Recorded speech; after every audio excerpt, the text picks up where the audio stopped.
The black market was alive with noise, heat, and the smell of burning oil. Rows of stalls stretched under the dim glow of hanging lights, each one selling something more illegal than the last. Weapons, rare poisons, forbidden tech, everything was here if you had the credits, but the loudest stall that day was the one in the center. It wasn't selling machines or weapons, it was selling living beings. Inside a rusted metal cage sat a girl. Her skin was pale with a faint silver tone. Her hair tangled and falling over her bruised face, chains locked her wrists and ankles, forcing her to sit on the cold ground. A small tag hung from her neck. It didn't have her name, only her weight. The auctioneer, a fat alien with glowing red eyes, shouted to the crowd, "Next, a pleasure animal. Rare species, young, still strong enough to work, sold by the kilo." The crowd laughed. Some shouted rude offers, others made crude jokes. The girl's eyes stayed on the ground, but every so often she looked up, and in those moments a flicker of something different could be Sanangar, pride, and a quiet will to live. At the edge of the crowd, a man watched. He was human, tall and lean, with a worn brown jacket and a calm but sharp gaze. His name was Ethan Cross. He had seen many things in the Galaxy War: slavery, cruelty, but there was something about this girl that made him pause. She was not like the others in the cages. She did not cry, she did not beg, she did not even speak. She only stared back at the buyers with cold defiance, even though her hands trembled from weakness. The auctioneer slammed a stick on the bars, making the girl flinch. "Come on, people. Look at her, perfect for your entertainment. Perfect for the nights you want to forget your troubles," he shouted. Ethan's jaw tightened. The bidding started, numbers flying through the air in different alien tongues. Each bid treated her like she was no more than a sack of grain. Then Ethan spoke, his voice cutting through the noise. "I'll take her." The market fell silent for a moment. Heads turned toward him, confused. A human buying from the black market was rare, but buying something like her, that was madness. The auctioneer blinked, then grinned. "Human, she's not worth your credits. Buy something else. This one's damaged goods." "I said I'll take her," Ethan repeated, his voice cold and steady.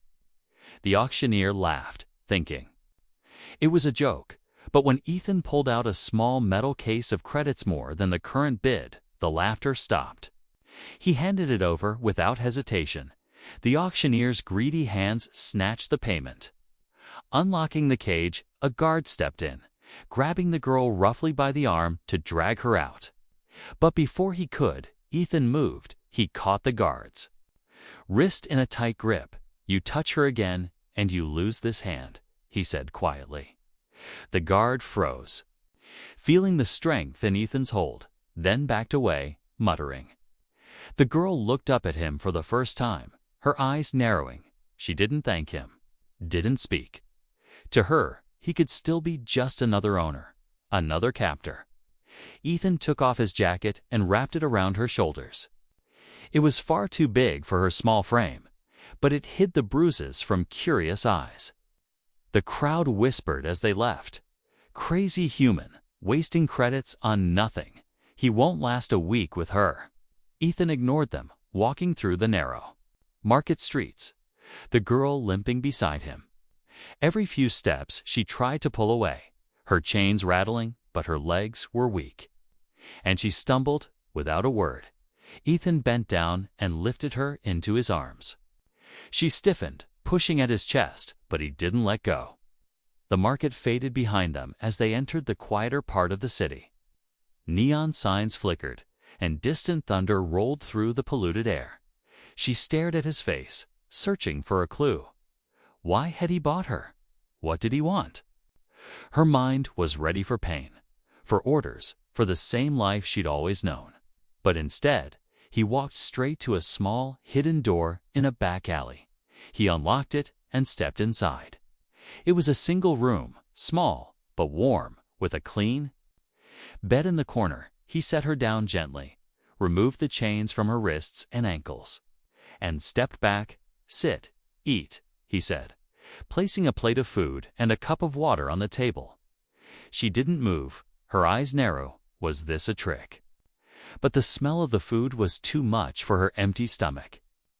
Slowly, she crawled forward, took the cup, and drank. He didn't watch her like the others used to. Instead, he turned away, busying himself with checking a small device on the desk. When she finally looked up from the food, she saw something strange. Ethan had taken the bedroll from the corner and laid it on the floor. He was planning to sleep there, leaving the bed for her. Her fingers tightened around the cup. No one had ever given her a bed before. No one had ever treated her as anything but property. She didn't say thank you. But for the first time in years, she didn't feel like prey. She sat there in silence, watching the human who had bought her but not like the others had. Somewhere deep inside, a small spark of curiosity flickered, and with it came a dangerous thought. Maybe, this time, things would be different. The next morning, the market was still buzzing with gossip about the human who had overpaid for damaged goods. Ethan didn't care. He sat at a small table in the corner of his hideout, repairing a broken piece of alien tech while the girl Lyra sat silently on the bed, her knees pulled to her chest. She hadn't said a word since the night before. Only her eyes moved, following his every action. Ethan finished tightening a bolt and set the tool aside. "You should eat," he said, without looking at her. She didn't answer. Her arms tightened around her legs. He sighed, turning to face her. "You can't stay silent forever." You know, her lips pressed together, and she looked away. Finally, in a soft, almost defiant voice, she spoke. "Why? You bought me, that's all. You'll sell me again, or use me until I break." The words hit him like a punch. He leaned forward, resting his elbows on his knees. "I'm not going to sell you, and I'm not going to use you. I'm not like them." She gave a short, humorless laugh. They all say that at first her tone was bitter, like someone who had seen promises shatter too many times. Before Ethan could respond, there was a loud knock at the door. He motioned for her to stay put and walked to open it. Standing outside was the same auctioneer from yesterday, flanked by two large guards. "Human," the auctioneer said with a wide, greedy smile. "I think there's been a mistake." Ethan raised an eyebrow. "What kind of mistake?" "You overpaid. She isn't worth what you gave. I'm here to offer you your credits back, and I'll take her off your hands." Ethan's jaw tightened. "Not happening." The auctioneer's smile faded, replaced by a cold glare. "You think she's special? She's not. She's nothing. And people like you people who think they can save trash end up in the trash themselves." Ethan stepped forward, his voice low and dangerous. "Leave, before you regret coming here." The auctioneer's guards shifted, but something in Ethan's eyes made them hesitate. After a tense moment, the auctioneer turned away. Muttering insults under his breath, Ethan closed the door and locked it. When he turned around, Lyra was standing, her hands clenched into fists. "You should have taken the credits," she said, her voice trembling. Ethan shook his head. "I don't care about the credits." "Then what do you care about?" she demanded. "You," he said simply. The word hung in the air like a strange and heavy thing. She didn't know how to answer, so she sat back down, confused and restless. Later that day, Ethan decided to take her outside for fresh air. The streets were quieter in the upper levels of the city. They walked side by side, though she kept a little distance every time they passed a market stall. Her eyes flicked to the shadows, scanning for danger. She moved like someone who had learned to expect hands grabbing her from the dark. As they passed a narrow alley, a voice called out, "Well, look what we have here." A tall alien stepped out, one of the bidders from the market yesterday. He leered at Lyra, ignoring Ethan entirely. You should have sold her to me, human. I would have made her useful. Lyra froze, her breath catching. Ethan stepped between them. You have 3 seconds to turn around, he said. His voice sharp, the alien laughed. Or what? Ethan didn't answer with words. His fist connected with the alien's jaw, sending him stumbling back into the wall. Or that, Ethan muttered. They kept walking, Lyra silent beside him, but she was looking at him differently, now still wary. But with a hint of something else, not trust, not yet. But maybe the faintest crack in the wall she had built around herself. When they returned to the hideout, Ethan gave her a small cloth bundle. She opened it and found clean clothes inside, simple, but soft and warm.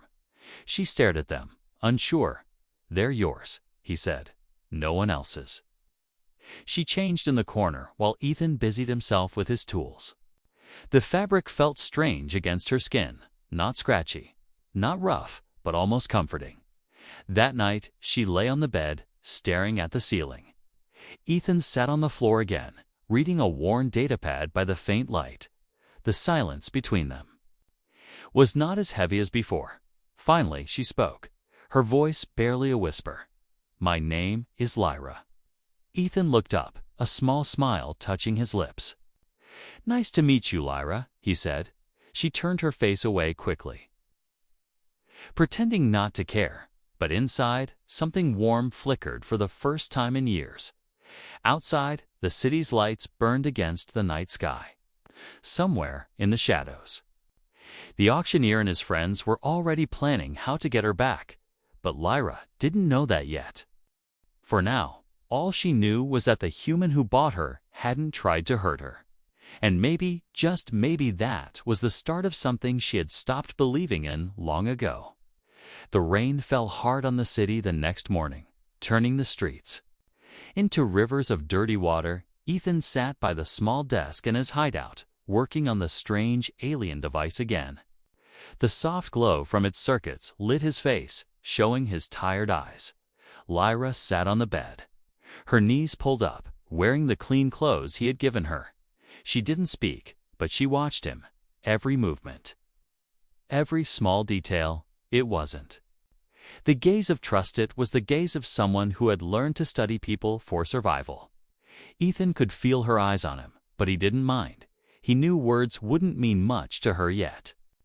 People in her life had probably spoken kind lies before hurting her, so instead of forcing conversation, he let the quiet fill the room. The sound of rain against the metal roof was strangely calming. Finally, he looked up. Want to see something? He asked. She tilted her head slightly, but didn't answer. He tapped the side of the device, and it projected a faint, floating image of a star map into the air.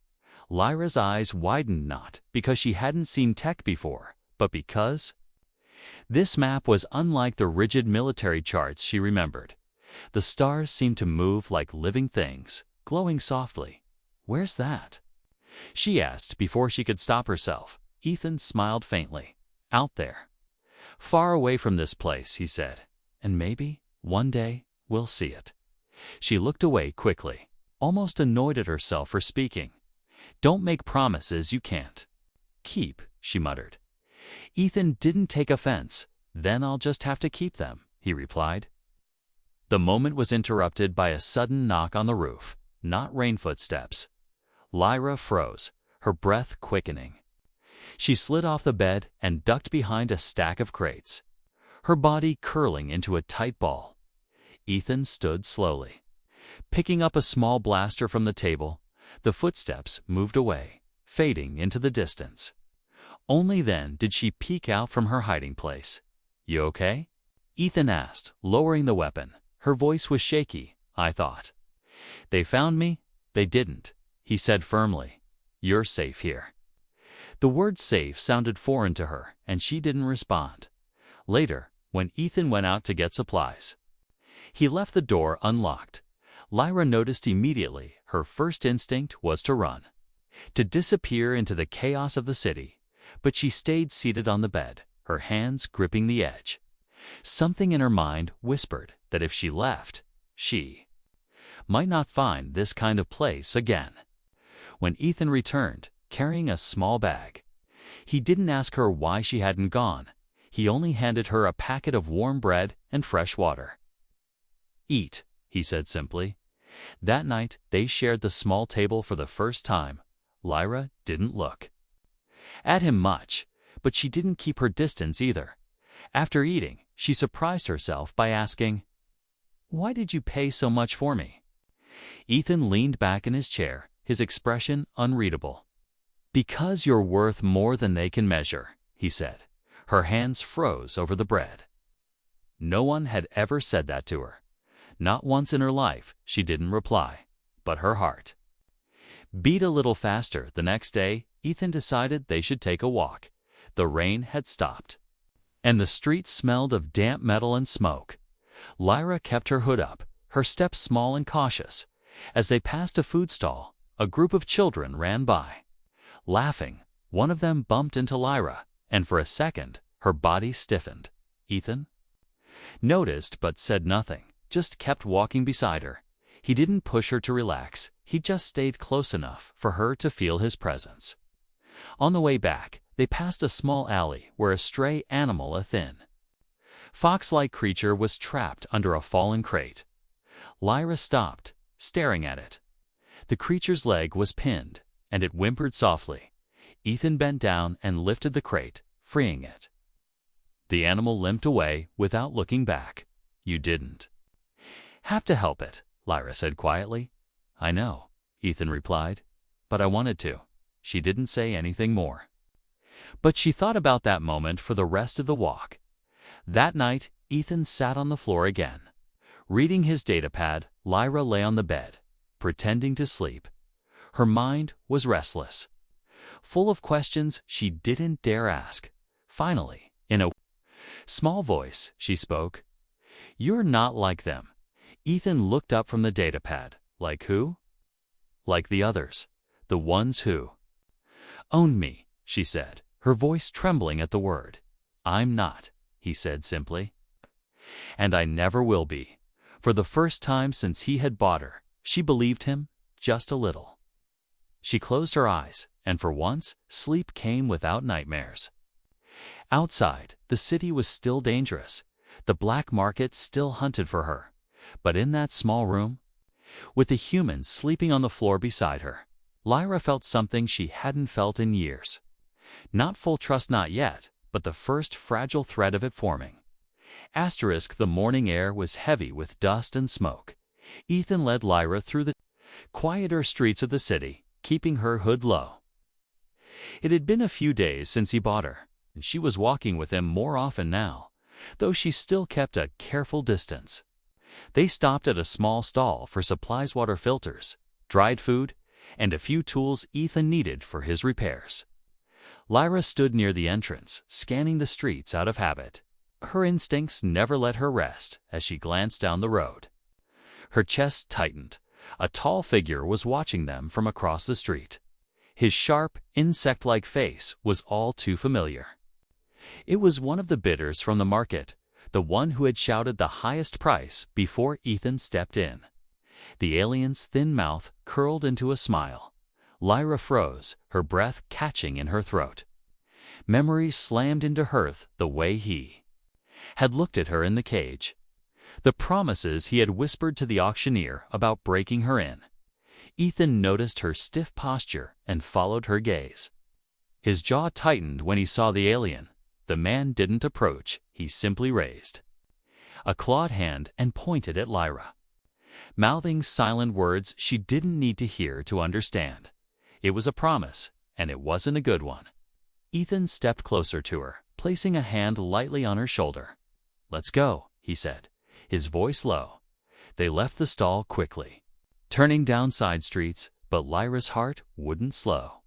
She could feel its eyes on her footsteps, following. Her body wanted to run, but she forced herself to match Ethan's pace. Halfway down a narrow alley, 3 figures stepped out to block their way. 2 were heavy-built aliens in dark coats. The third was the bidder from before. "Human," he said, his voice dripping with mockery. "I think you have something that belongs to me."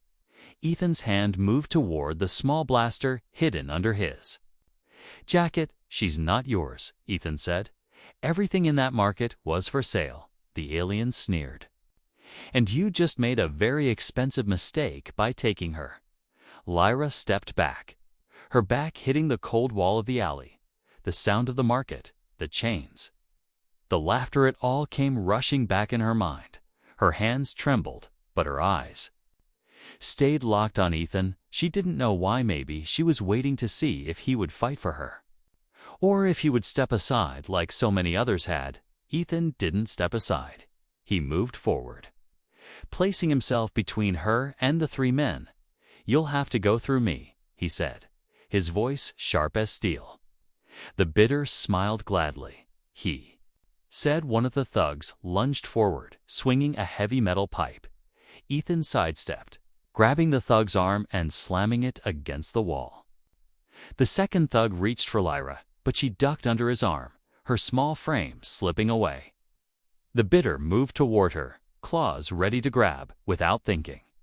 Lyra grabbed a loose piece of metal from the ground and swung it hard, hitting his arm. He hissed in pain, giving Ethan just enough time to shove him back.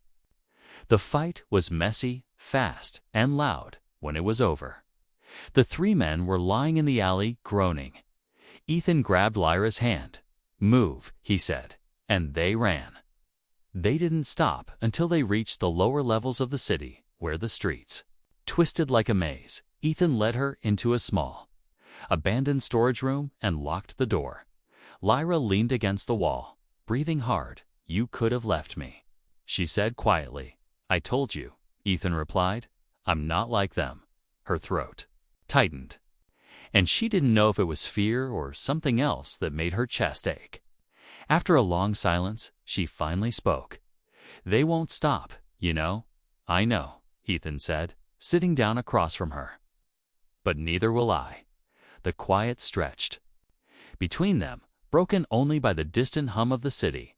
Lyra stared at him, trying to find any hint of a lie in his words. She had spent years reading people, spotting danger before it struck, but with him, she saw something she couldn't quite understand. It wasn't pity, and it wasn't ownership. It was something else entirely, something she didn't have a name for. She slid down the wall too, sit beside him, still keeping a small gap between them. "You're going to get yourself killed," she muttered. "Maybe," he said, "but not today." For the first time since she had been taken from her home, Lyra felt the smallest, most fragile spark of hope. It was dangerous to feel that hope could hurt worse than chains when it was broken. But sitting there in that dim room with the human who had fought for her, she didn't push it away. Outside, in the city above, the bidder nursed his wounds and made a call to the black market boss. His voice was cold and certain. "We're getting her back," and deep down, Lyra knew her past wasn't done with her yet. The next day, the rain had cleared, but the air still carried the scent of wet metal and smoke. Ethan was packing a small bag, moving with quiet purpose. Lyra sat on the bed, watching him. She had learned that he didn't make unnecessary movements. So if he was preparing for something, it meant it was important. "Where are you going?" she asked finally. "Not just me," he replied, glancing at her. "We're leaving this place." Her stomach tightened. "Leaving? Where?" "Off-world," he said. "Somewhere safer. Somewhere they can't touch you." She shook her head immediately. "No. You don't understand. There is no safe. They always find you." Ethan stopped packing and turned toward her. "Lyra, I've been in worse places than this. I've been hunted by worse people than them, and I'm still here. If we move fast and smart, we can get out." Her eyes dropped to the floor. "You don't know what they do to runaways. You don't know what happens if they catch you." "I know enough," Ethan said, his voice steady. "And I'm not going to let them catch you." She looked at him, her hands twisting in her lap. "Why? Why risk everything for me?" "Because you're worth it," he answered without hesitation. The words felt heavy in her chest. She didn't want to believe them, but part of her did, and that part scared her more than anything. That night, she woke suddenly from a nightmare. Her breathing was quick, her hands clutching the blanket. She had dreamed of the cage again, of the cold metal against her skin. The sound of the market, the laughter of the bidders. In the dream, Ethan had been there, but he had walked away, just like all the others before him. When she opened her eyes and saw him still sitting in the corner, working quietly on a small device, relief washed through her. "Bad dream?" he asked without looking up. She didn't answer. But her silence was enough for him to know. He put the tool down and moved closer. Not touching her, just sitting nearby. "You're not there anymore, Lyra," he said softly. "You're here." She didn't reply, but she stayed awake for a long time, listening to the steady rhythm of his breathing. The next morning, Ethan spread a small data pad on the table, showing her a crude map.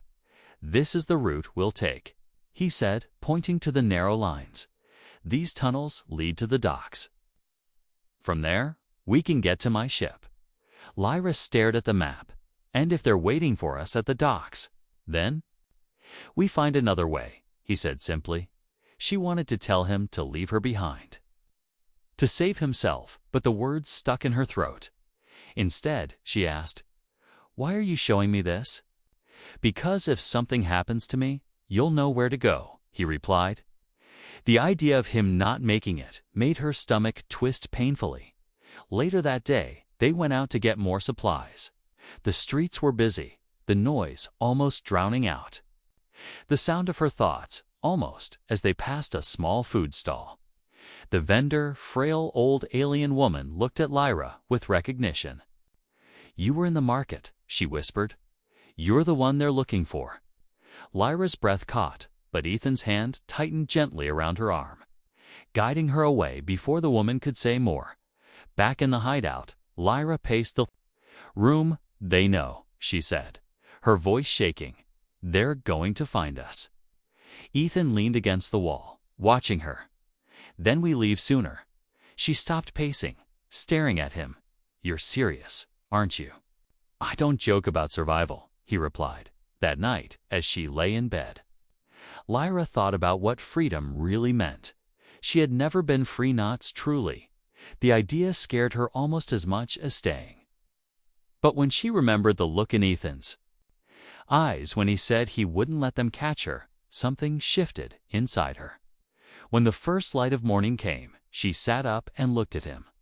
"I'll go," she said quietly. He looked up from the small device he was fixing. "Good," he said simply. It wasn't a big celebration. No promises of an easy journey. Just a quiet agreement between two people who knew what they were walking into. Somewhere deep in the city, the bidder who had tried to take her sat in a smoky room with other black market traders. They were already making plans to intercept her before she could leave the planet. Lyra didn't know it yet, but agreeing to go with Ethan had just made her the center of a dangerous game. And this time, there would be no running without a fight. The city was still sleeping when Ethan woke Lyra before sunrise. He handed her a small pack with water, dried food, and a short blade. "Keep this with you, no matter what," he said. She looked at the weapon, then at him. "I've never." "You don't have to fight unless you must," he interrupted. "But I want you to have the choice." They left the hideout quietly, moving through empty streets where neon signs flickered weakly in the morning haze. The tunnels Ethan had marked on his map were only a few blocks away. If they moved fast, they could reach the docks before the market thugs realized she was gone. But the black market wasn't as blind as Ethan had hoped. As they turned down an alley toward the tunnel entrance, shadows shifted in the corners. A low voice called out from behind them. "Going somewhere? Human?" Ethan turned slowly, pulling Lyra behind him. 4 figures stepped out, armed with blunt weapons and energy pistols. One of them was the bidder who had tried to take her days ago. His smile was slow and cruel. "I told you she belonged to me," he said. "You should have listened." Ethan didn't waste time arguing. He grabbed Lyra's hand and ran toward the tunnel. Blaster shots rang out, sizzling against the walls. They dove behind a rusted storage bin as debris rained down. "Go through." "That door," Ethan told her, pointing to a narrow metal frame half buried in the wall. She hesitated. "What about you?" "I'll be right behind you," he said, his tone sharp enough to make her move. She pushed the door open and slipped inside, finding herself in a dark, dusty corridor that smelled of old fuel. Her footsteps echoed as she moved, glancing back toward the entrance. Moments later, Ethan burst in, slamming the door shut. "They're coming around the other side," he said. "We need to keep moving." The corridor opened into a massive underground passage with pipes running along the ceiling. It was dimly lit, but Ethan moved like he knew every turn. Lyra followed close, her breathing quick but steady. Every so often, she heard distant footsteps, echoing too many to count. "They're spreading out," she whispered. "Let them," Ethan replied. "They don't know these tunnels like I do." They reached a narrow bridge over a deep drop into darkness. Halfway across, movement ahead made Ethan stop. A group of armed thugs stepped out from the other side, blocking the way. Behind them, the Bitter appeared again, his voice mocking, nowhere left to run. Lyra's eyes darted around, searching for an escape. The only other path was a maintenance ladder running along the wall. But it was old and unstable. Ethan noticed it too. "Can you climb?" he asked. She swallowed hard. "I'll try," without hesitation. Ethan pulled a small smoke canister from his pack and tossed it toward the thugs. A thick cloud filled the bridge, and the sound of coughing echoed through the tunnel. "Go," he ordered. Lifting her toward the ladder, she grabbed the first rung and began climbing, her hands shaking but determined. Ethan followed right behind, the metal creaking under their weight halfway up. A loud crack split the air the ladder was giving. "Way, keep moving," Ethan shouted. Lyra forced herself higher, ignoring the ache in her arms. She reached the top and pulled herself onto a narrow catwalk. Ethan was just behind her when the ladder snapped completely. Clanging into the depths below, they didn't have time to breathe. Shouts rose from below as the smoke began to clear. Ethan led her along the catwalk toward another tunnel, this one smaller and lined with flickering lights. It twisted sharply before ending in a grated hatch. Ethan knelt and began working on the lock, his fingers moving fast. "How much farther?" she asked. "Once we're through here, it's a straight run to the docks," he said. The lock clicked open, and they stepped into a wider chamber that smelled of oil and sea air. For a moment, Lyra's chest lifted. The docks were close, but as they moved toward the exit, more figures stepped out of the shadows. Blocking their path, the Bitter again, his face twisted with rage. "You've made me lose time, money, and men. Human, I'll take it from your corpse." Ethan stepped forward. "Last warning, walk away," the Bitter laughed. "This is the black market. No one walks away." The fight erupted fast. Ethan moved like he'd been in 100 battles before, his strikes precise and brutal. Lyra stayed back at first, clutching the short blade. But when one of the thugs grabbed her arm, something inside her snapped. She drove the blade into his side. Twisting hard before pulling free, the thug dropped to his knees, stunned. She didn't freeze this time. She turned and kicked him away. When the last thug fell, Ethan grabbed her hand and pulled her toward the open dock gates. The salty wind hit her face, the sight of ships docked in the harbor filling her vision. They ran across the open space toward a small, worn vessel near the edge. "That's ours," Ethan called over the sound of alarms. Behind them, the Bitter shouted orders.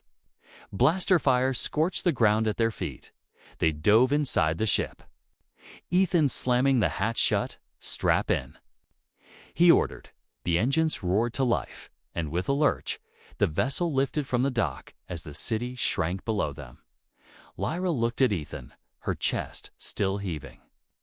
"You could have left me," she said again.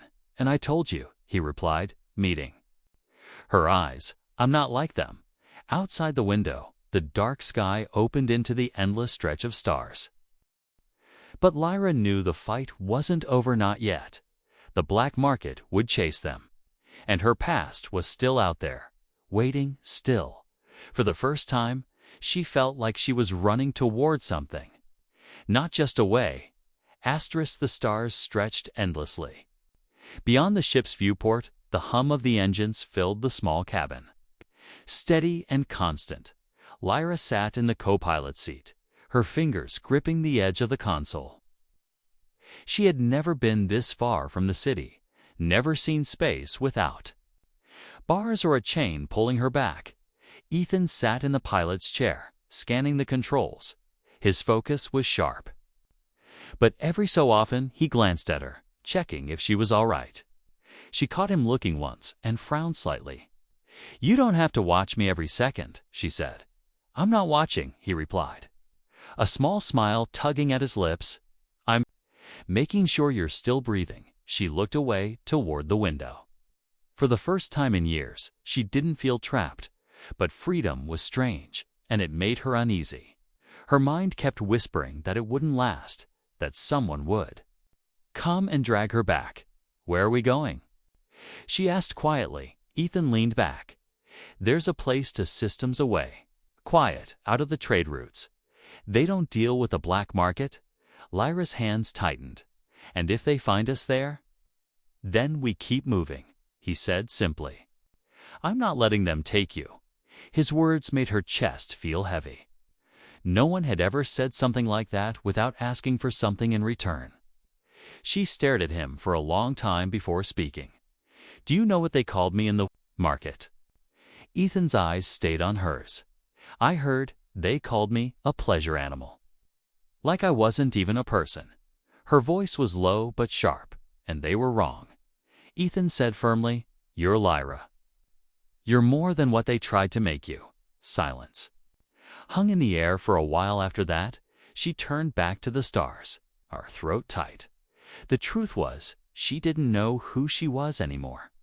She had been caged for so long that she had started to believe the lies they told about her. But something about Ethan's words stayed in her mind. Maybe she wasn't what they said.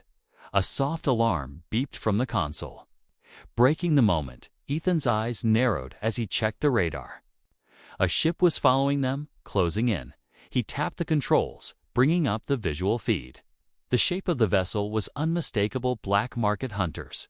They didn't waste any time. He muttered. Lyra's pulse quickened. "They're here." "For me, they're here for us," Ethan corrected.